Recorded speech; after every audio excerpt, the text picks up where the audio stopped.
Les Français sont à la fois très fiers de leur nation, en fait ils sont très fiers d'être Français, même si il n'est pas tout à fait de bon ton dans certains milieux de le reconnaître, parce que ça fait un peu ringard, un peu franchouillard, bon voilà. Néanmoins c'est une histoire dont beaucoup de Français sont assez fiers, ne serait-ce même, citons simplement la Révolution française. Bien. Et puis l'autre chose, ben, c'est que les Français n'ont pas le moral.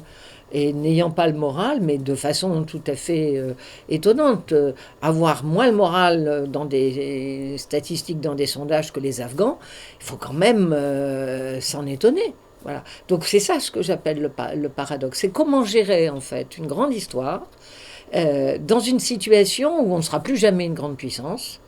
C'est une évidence, ce qui ne veut pas dire qu'on doit forcément avoir un discours décliniste et pessimiste. Les Français sont les seuls à se dire aussi arrogants.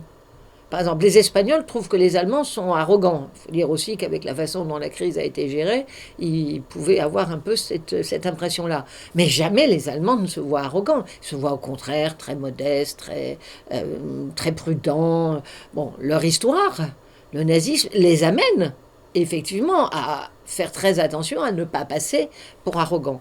Les Anglais, qui ont une immense image d'eux-mêmes, une grande confiance dans leur nation, ne se voient absolument pas comme arrogants. Donc qu'est-ce qui fait qu'on peut juger les Français arrogants? Et c'est là où je reviendrai sur cette grande histoire. La France a pu être considérée comme un modèle, au moins en Europe. Au moment de la Révolution française, quand les Allemands parlaient de la grande nation, c'était avec, j'allais dire, un respect, une forme d'admiration. Quand ils en parlent aujourd'hui, c'est plutôt de façon ironique, en souvenir de ce qu'elle fut. Mais donc, la première déclaration des droits de l'homme, c'est effectivement à la Révolution française, et qui va être reprise et au sortir de la Seconde Guerre mondiale. C'est René Cassin, un Français, qui écrit et qui participe à la rédaction de la Déclaration des droits de l'homme et du citoyen. Pourquoi la France est le plus grand État d'Europe? En superficie, j'entends, bien sûr. Hein.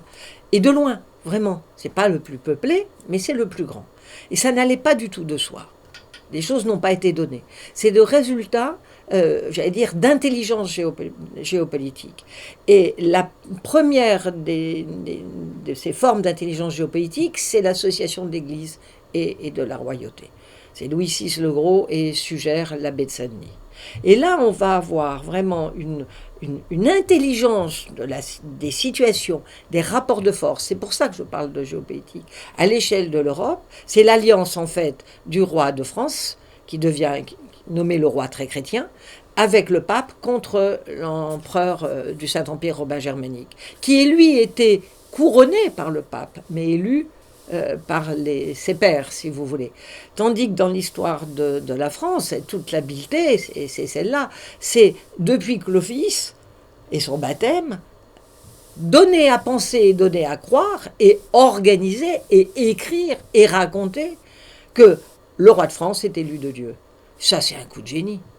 Alors, quand on parle de nos racines chrétiennes millénaires, et tout, comme si ça nous était tombé dessus par essence. Non, c'est le résultat d'un très grand savoir-faire. Je veux dire, le Saint-Empire romain germanique aussi, lui, il a des racines chrétiennes. Alors, pourquoi c'est en France qu'on revient sur les racines chrétiennes comme ça? Pourquoi c'est la France qui est la fille aînée de l'Église? Ben, il faut comprendre que c'est le résultat d'une intelligence géopolitique qui donne les moyens de ce qui est un tout petit territoire royal, en 2 morceaux même, ridicules.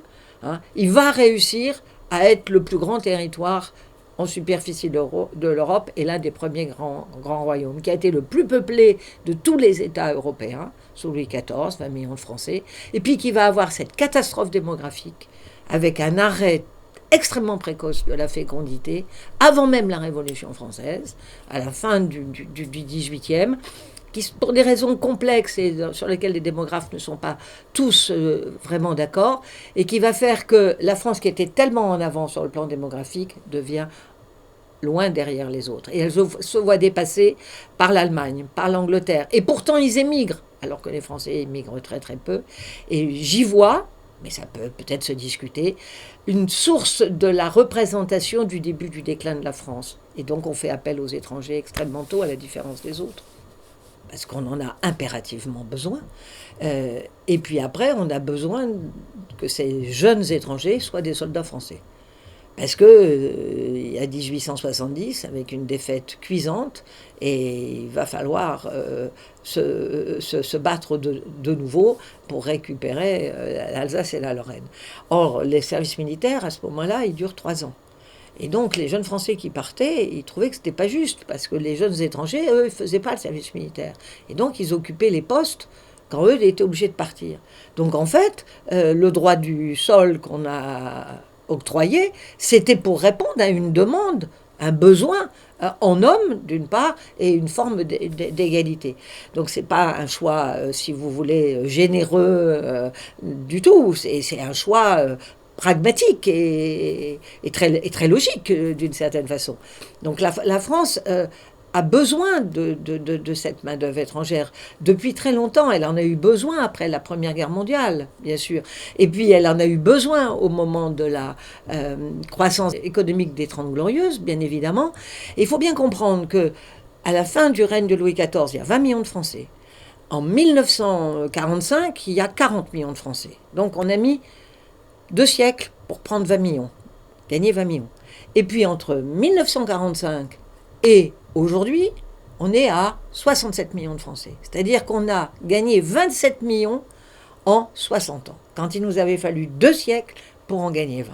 Donc c'est un bouleversement énorme, à la fois par accroissement naturel, mais aussi par rapport d'une population étrangère, qui s'est faite sur des temps courts, avec des cultures vraiment différentes des nôtres, sans qu'on se donne les moyens d'aider cette population qui arrive à acquérir les codes du mode de vie français dans tous les sens, que ce soit dans une vie quotidienne, dans une vie politique ou autre, en particulier sur les femmes, et c'est à mon avis le grand reproche qu'on doit se faire, c'est de ne pas s'être appuyé sur les femmes en les aidant à intégrer la société française d'une part, et s'il y a un certain nombre de difficultés aujourd'hui, c'est parce qu'on n'a pas su faire ça. Mais j'ai confiance que la France ne sera plus jamais une grande puissance, mais ça peut être une grande nation.